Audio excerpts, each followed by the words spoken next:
ឬសួរទាំងអស់គ្នាថ្ងៃនេះដែលខ្ញុំនឹងមកវិលមករូបភាពចម្លែកនៅក្នុងរឿង One Piece តាមតែបានសន្យា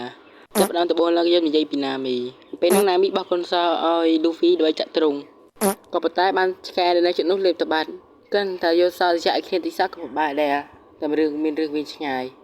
តែអ្នកដែលបានមកដោះលែង Luffy គឺជាអាប៉ែដែលជីកតោសក់ពើខៀវទៅវិញពេលហ្នឹងក៏បានប្រយុទ្ធគ្នាជាមួយនឹងបាំងខីមកប្រាស់ដែលគិតបានរិញមេភូមិមេក្រុងនៅទីនោះឲ្យបុកក្បាលឲ្យដួលស្លាប់ហើយពេលនោះអ្នកភូមិនៅចិត្តនោះមិនសក់ចិត្តទេក៏នឹងគ្នាមករករឿង Luffy នៅឯ Luffy វិញគាត់ក៏ប្រាប់តាមត្រង់ដែរថាគាត់គឺជាចោរសមុទ្រហើយគាត់ជាអ្នកអ្វីលោកមេក្រុងនោះឯងហើយណាមីក៏ជឿថាយីអាប៉ែនេះប្រាប់ត្រង់ម៉េះតិចគេវិញងាប់ទៅដឹងលើបន្ទាប់ពី Luffy ចាក់ចាញ់ទៅលោកមេក្រុងមកទៅអស់គាត់នឹងយកមកហើយគាត់បានຕົកបង្វិចលុយរបស់ណាមីឲ្យលោកមេក្រុងមកបេដើម្បីកសាងទីក្រុងឡើងវិញគ្រាន់តែទូចេញបានដល់ឆ្ងាយបន្តិចណាមីដឹងថា Luffy បានយកលុយរបស់គាត់ឲ្យទៅអ្នកភូមិនោះអស់មកភាគធំណាមីខឹងខ្លាំងណាស់ក៏ចង់សម្លាប់ Luffy ជាមួយទឹកតែម្ដងទាំងនេះឲ្យមើលបាននៅពេលដែលមកដល់កន្លែងអ៊ូសាប់ក៏យើងបានឃើញថាមានទង់ខ្មោចជំវិញដែលអ៊ូសាប់ដាក់បង្ហាញដើម្បីសម្ញៃឲ្យដេញពួក Luffy និង Nami ឲ្យទៅវិញទៅថាស្មានថា Luffy និង Nami ពួកគ្នារបស់ Luffy និង Nami នោះមកឈានពានភូមិ Nami ដឹងថាមនុស្សមានតែ3នាក់ទេដែលនៅទីនោះបញ្ជាក់ផងដែរថាមិញពួកគេនៅកលឿឆ្ងាយពីគ្នាទេតែពេល Nami និយាយថាពួកគេមានតែ3នាក់បែរជាពួកគេមិននៅជិតគ្នាវិញហើយពេលនោះអ៊ូសាប់បានអញ្ជើញពួកគាត់នឹងឲ្យទៅផឹកទឹកតែហូបអីទៅគាត់សិនហើយពេលនោះអ៊ូសាប់បញ្ញាប់គិតថាគាត់មានការទៅហើយគាត់ក៏ទៅបាត់ទៅពេលនោះពួកក្មេងៗក៏បានចូលមកដល់ហើយក៏យកដាវឈើមកគរៀមពួកគេថាឲ្យប្រាប់ថាអ៊ូសាប់នៅណាពេលនោះសរោនិយាយក៏ហក់លេងថាគាត់បានស៊ីអ៊ូសាប់បាត់ហើយបណ្ដាឲ្យពួកក្មេងៗនឹងភ័យនឹងបាត់សក់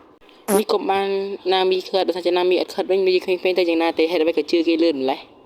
យើងកាត់មើលខូរ៉ូវិញខូរ៉ូគឺគាត់យកលាបាត់ដៃដើម្បីលើកវ៉ាន់តាបើតាមបងមើលចរណៃប្រាប់ថាខូរ៉ូគាត់លាបាត់ដៃលើកវ៉ាន់តាសារតែគាត់មានកញ្ចក់វិញហើយមានដៃរបស់គាត់គឺមានសិតដាវប៉ុន្តែដល់ពេលដែលគាត់លាបាត់ដៃលើកវ៉ាន់តានេះគឺថាដៃរបស់គាត់មានកញ្ចក់ទេអញ្ចឹងមូលហេតុអីគាត់ត្រូវលាដៃទៅលើកវ៉ាន់តាអញ្ចឹងនោះ Luffy និង Usopp បានលួចស្ដាប់ការសម្ងាត់របស់ Jango និងខូរ៉ូអស់បណ្ដាឲ្យខូរ៉ូប្រាប់ទៅ Jango ថាឲ្យស្ដាប់ Luffy ទៅហើយឲ្យស្ដាប់តែ Luffy ស្ដាប់ពួកគេទាំងពីរនាក់ប៉ុន្តែកិច្ចផុត Usopp កិច្ចផុតនៅទៅ Luffy គ្រាកដាំក្បាលមកដីខ្ពកបណ្ដាឲ្យខូរ៉ូនឹងគិតថាគាត់ស្លាប់បាត់ហើយចំណែក Usopp វិញមិនភ័យទេអ្នកណាគេក៏មិនជឿគាត់ដែរ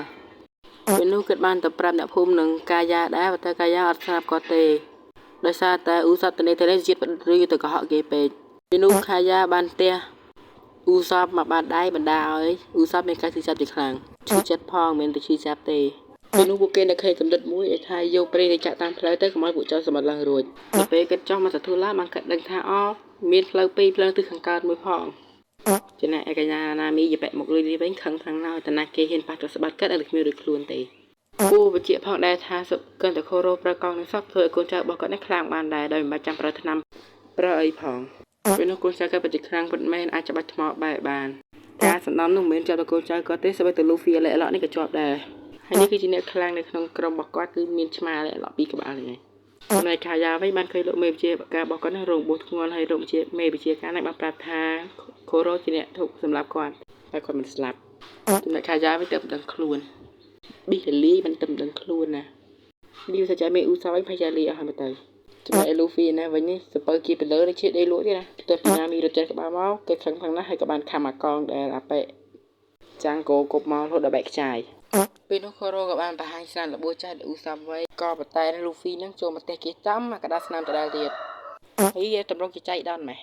បងប្អូនអាចមើលបានគេថាខូរ៉ូប្រើកញ្ញាំវៃប៉ុន្តែបែរត្រូវទៅដាល់ Luffy ណាឆ្កុយណាវិញអញ្ចឹងក៏ទៅតួនឹងអាយុវែងមែនណាពេលនោះខូរ៉ូក៏បានចាក់ចាំថ្មដល់ Luffy យកម្រងបណ្ដាឲ្យបាក់កញ្ចក់ទាំងពីរមកជាហៀងឆ្នាំទាំងពីរអ្នកទាំងអស់គ្នាអាចមើលបានគេថាក្មេងៗបាននៅគ្នាយកបែរទៅចាក់គូតចាំងគោដើម្បីកុំឲ្យសម្លាប់ខាយ៉ាលឿនពេកនេះគឺជាទង់ជាតិដែល Luffy គូដំណើរឲ្យរូបក្រុមរបស់គាត់ដូចឈួតហើយនេះគឺជារូបទី2ដែល Usopp គូម្ដងចំហវិញដូចគាត់ចឹងហើយនេះគឺជារូបទី3ដែលគូដោយ Usopp ដដែលប៉ុន្តែមើលទៅរសនាមជាងមុនតែអត់ភ្លេចអាចចมูកច្បងនៅលើក្បាលទេខ្ញុំសូមបញ្ចប់វីដេអូសារត្រឹមហ្នឹងសិនដែលថាតែវាវិញពេកខ្ញុំទុកបន្តវីដេអូស្អែកដូចជួយចុចប៊ូតុងមេដៃខ្ញុំមួយមកដើម្បីយើងកម្លាំងលើកទឹកចិត្តដល់ខ្ញុំក្នុងការធ្វើវីដេអូបន្តទៀតសូមអរគុណសូមគោរពលា